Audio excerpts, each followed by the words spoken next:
Football season is back, so welcome in everybody. Today I'm going to be going over every single quarterback and ranking them, starting from the worst quarterback in the NFL. And of course, this is for fantasy football rankings, so make sure you go and hit that subscribe button if you're into fantasy, because I'm going to be dropping the best fantasy football content on the platform, baby. I'm going to be starting at the very worst quarterback at number 35, because there are a few quarterbacks that we're not really sure who's going to be starting on that team. And at 35, this is where we got the rookie Shedeur Sanders. I have him last on the list because really we have no idea what he's going to do. We don't even know if he's going to start. I believe his over-under right now is 2.5 games to start. So we don't even know what he's going to do this season. Plus, he's not really a high upside player. He's more of a pocket passer. Not to mention he's on an absolutely horrible team.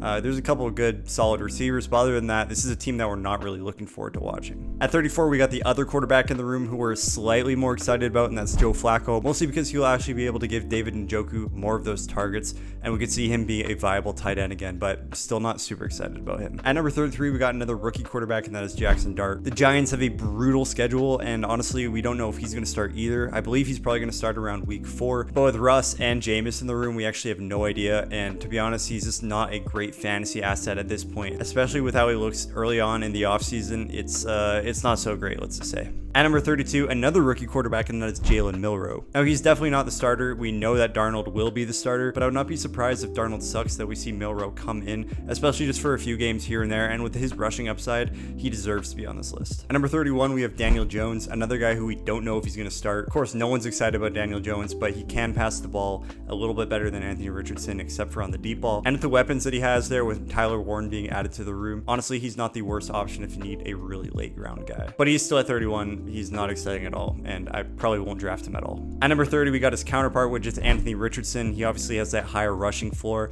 and he's more exciting, but we just aren't really sure what we're getting anymore. I used to be super excited about Anthony Richardson, as everyone else was, but now at this point in his career, we're kind of just looking at the downside. I'm still hoping he can resurrect his career and become that guy in Indianapolis, but we're not really sure. At number 29, we have a guaranteed starter, probably, maybe, that is Tyler Shuck. I mean, this dude might not actually start. I still think he sucks. He could sling the ball occasionally, but his reading is just bad. There's a possibility he can make Chris Olave relevant in fantasy again, but there's also another good possibility that he throws another hospital ball, and we just don't see Chris Olave at all. At 28, we got Russell Wilson, another guy not excited for. He has some rushing upside. He did okay with the Steelers, but in the Giants team, I'm just not super pumped. He does, of course, have Malik Neighbors, and that pairing should do well. I'm hoping that it does well, especially for the Malik Neighbors side, but for Russell Wilson's side of things, just don't draft him. At 27, we have a guaranteed starter in Aaron Rodgers for the Steelers, and yeah, of course, they're going to finish over 500. Rodgers is another guy you're just not excited about in fantasy, especially at this point in his career. For the actual real NFL, I'm actually a little bit pumped for this season, just to see what he could do, especially with DK Metcalf mixing it up on the Steelers. At number 26, we have Cam Ward. He's got Calvin Ridley and one of my sleepers of the year, Alec Aomanor, a rookie coming out of Stanford. Cam Ward is not that exciting of a player, especially for fantasy. He's a pocket passer. Don't let anybody tell you otherwise. At number 25, we have Sam Darnold. I value him pretty close to Cam Ward, but I do think he has better weapons in his arsenal with JSN. And of course, he's got Cooper Kupp too, but at this point in his career, we also have no idea who he is. Last year, he kind of balled out when he was healthy, but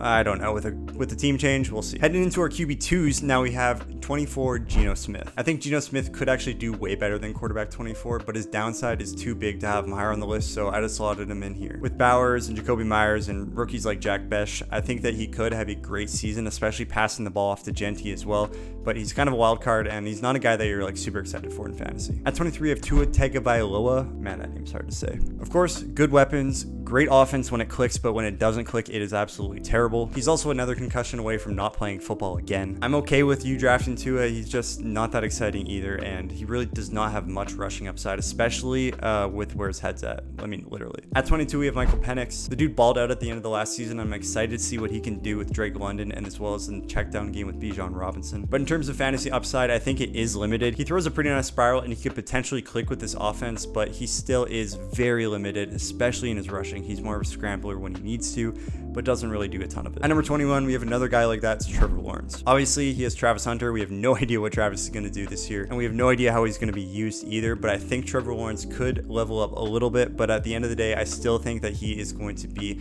right around the quarterback 20-ish range. Speaking of the quarterback 20, at 20, I got Bryce Young. Now, Bryce in real life, I think, is going to make a jump, and I think that his passing numbers could go up, so we could finish higher than this, really. I think his rushing is sometimes there. He can scramble a little bit, but I think that will be limited, especially against some of the good defenses that he plays. I'm hoping that this entire offense takes a major step up, especially with Tet being in the mix, but I'm not really expecting it year one. I think this could come down the line. At number 19, we got Matthew Stafford, Mr. All Reliable. Of course, he's still got Puka. This is going to be another great offense if Matthew's healthy, so that's really all this depends on. He's another guy with not insane upside, but he still could crack the top 10 if everything goes right. At number 18, we got a polarizing player, which is JJ McCarthy. I know he's basically a rookie, but he has spent a year learning how this system works, and I think he could be good, especially with the best receiver in the NFL. At 17, we got a guy who went through a major slump last year, and that is CJ Stroud. Now, I think this team is going to be pretty bad again, but they do still have those elite weapons, especially with the 2 new receivers coming in from the draft. CJ could be good, but again, that pocket passing, I don't know, it's just not exciting, and I would not be taking him, especially if you want to have a high upside on your team. At number 16, we have a guy that I believe actually has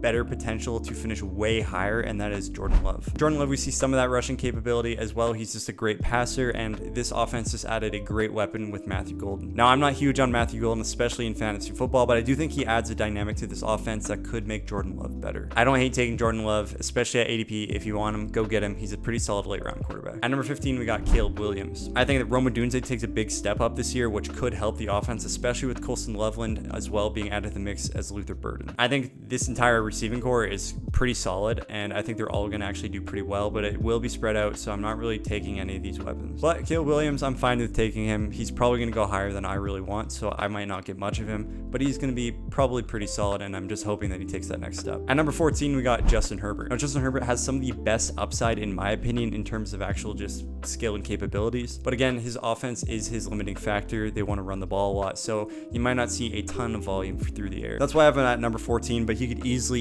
be a top 5 quarterback if everything goes right, especially if they use the pass game a lot. I could see this team and Justin Herbert being dominant. At number 13, we got the man who just got paid, and that is Brock Purdy. Now, his offense is limited, but I do think that with his schedule being so good that he will still have a decent fantasy output, and he could easily jump into the top 12. After all, if Christian McCaffrey is healthy, that's going to help the offense a ton, and his upside it is there. It's not that pretty either. At number 12, we got a guy who has good upside though, and that is Kyler Murray. Now, Kyler, we really need this to be your year, especially with Marvin Harrison. Just please make that jump, make that connection. We want to see it happen. Last year, he did rush a decent amount, and I could see that going even further, and the passing volume, well, let's just say I hope it's there as well. This is a team that really needs to get it together, and I think that this could be his year. At number 11, we got Bo Nix. Is it possible that we see a sophomore slump? Absolutely. But I do think he's a solid option, especially with his scrambling. He looks pretty good. He almost reminds me of Baker Mayfield, so I'm ready to slot him in as a top 12 quarterback. At number 10, we got Justin Fields. His rushing capabilities are elite. He did really well with the Steelers, and he still was benched, but now he has the guaranteed starting role,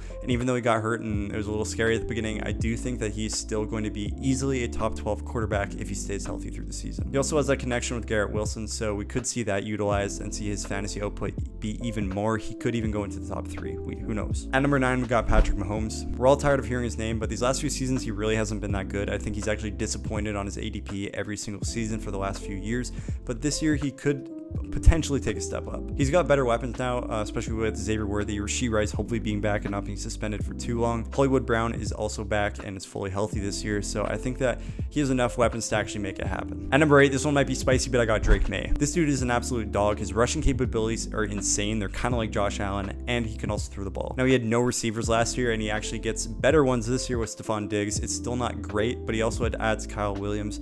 I'm just hoping that any one of these receivers can actually catch the ball and help him out. And if they do, Drake May will be easily a top 10 quarterback. His rushing it's just beautiful. At number 7, I got Dak Prescott. Now, his last healthy season, he was quarterback 3 overall, and now he adds George Pickens to the mix, as well as CeeDee Lamb being fully healthy, and this defense taking a step down. This means we're going to see a ton of offense and a ton of volume through the air, as well as scrambling is there when it needs to be. And with him being drafted so late in drafts, he is easily one of the best steals and one of the best values in the entire draft. At number 6, we got Baker Mayfield. Now, everyone loves Baker Mayfield. There's absolutely no way you can't, and I would love to draft him as well. Unfortunately, I do think he's being drafted kind of close to his ceiling, but at quarterback 6 in my rankings, it's really not too bad. If you want to take him, go ahead. His offense is going to be great again. At number 5, we got Jalen Hurts. Of course, we got his rushing upside and his touchdown upside. And with the tush push still being here, he still has that great touchdown upside, especially on the goal line. We could see a little bit of regression from last year, but I think it still stays pretty solid overall, and that's why I have him at quarterback 5. At number 4, we got Joe Burrow. Now, obviously, with Jamar Chase and with that defense being so bad, especially if T. Higgins can stay healthy, this